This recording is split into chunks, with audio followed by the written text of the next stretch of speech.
Hello everybody. In the last video we were looking at the components of GDP, which I have left up here for the United States. We have some data back in the year 2019, quarter 2. And the components of GDP: consumption, investment, government spending, and net exports.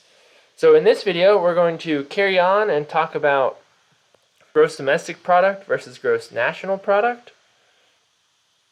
And we're going to talk about real GDP versus nominal GDP and what that means.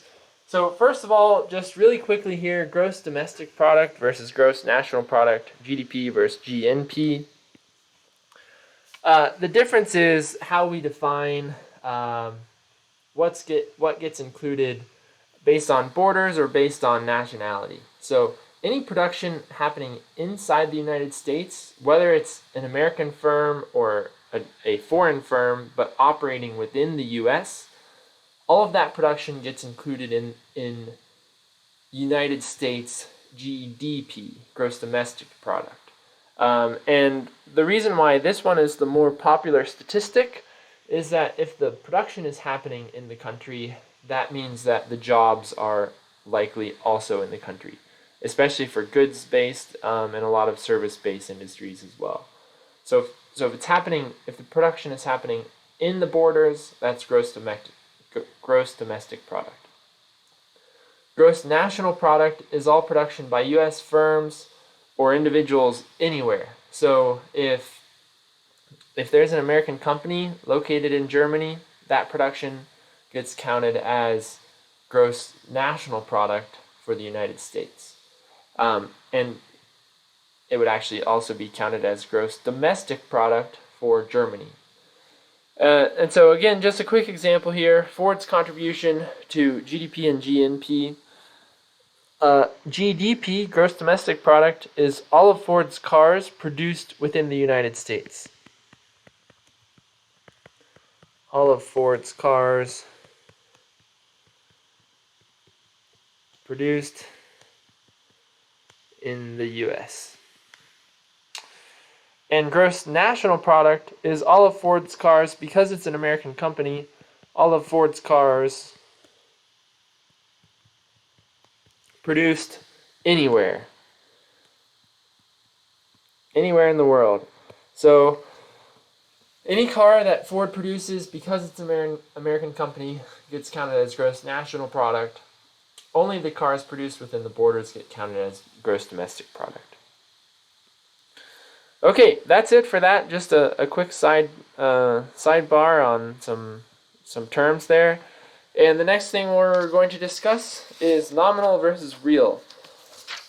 This works for all sorts of variables, all sorts of statistics. There are nominal values and there are real values. We're just going to talk about it in the context of nominal and real GDP for now. So a nominal value is an economic statistic valued in current prices. An economic statistic valued in current prices. So, for example, if we're talking about the year 2018 GDP, that's going to be nominal GDP if it's 2018 GDP measured in 2018 dollars. And we're going to be learning a lot more about increases in the price level in economies over time. That's called inflation in future videos. But essentially, we do have inflation. The price levels increase over time. And so if we use a nominal value, that's going to be the value during the year that it was measured. And that's going to make measurements hard when we're looking across time. And so if we want to make accurate comparisons across time, we need to adjust for that inflation, for that increase in the price level over time. And that's where the real value comes in. So the real value, well, let me just say that this is not adjusted for inflation.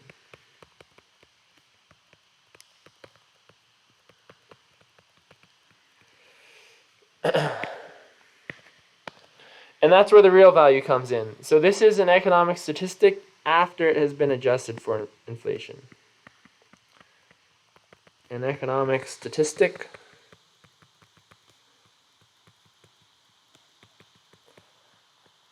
after it has been adjusted for inflation.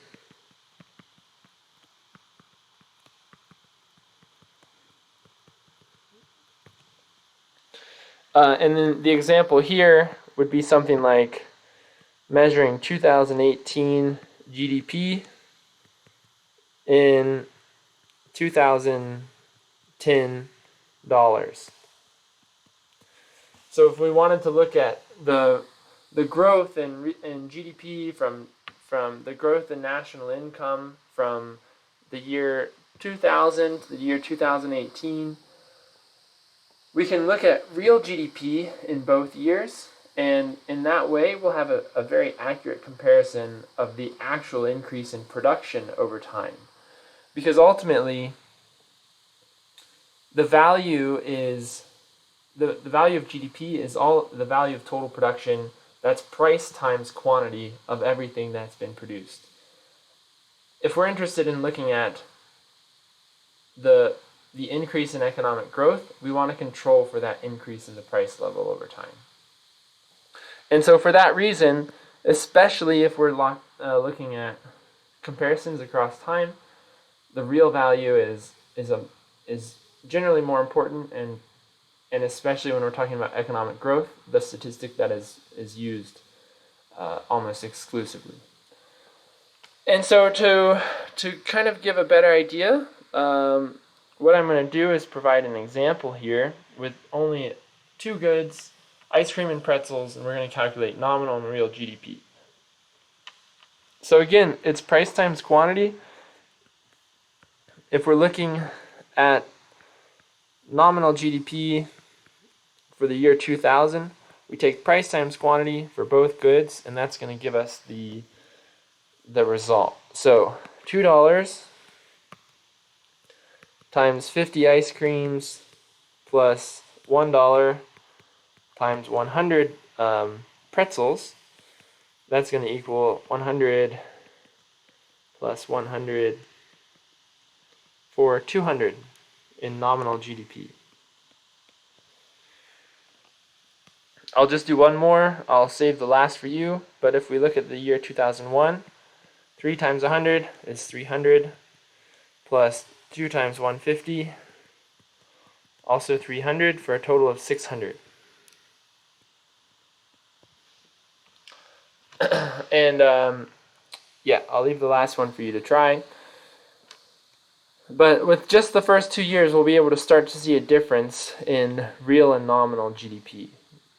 So real GDP always needs to have a base year.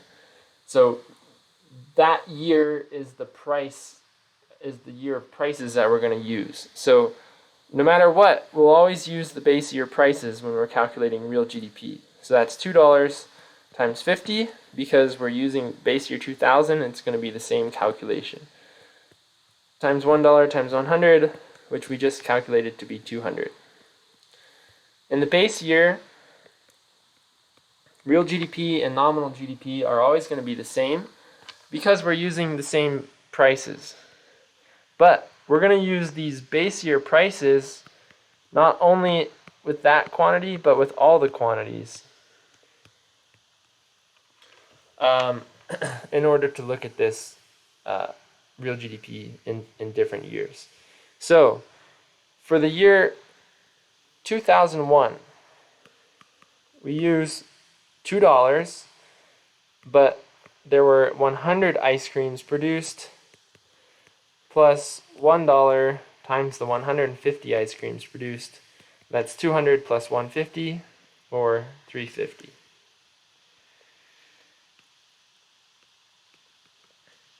Okay, and so what we actually see here is that the economy, if this was the entire economy, didn't actually grow by 300% or 3 times. It actually only grew by 75%.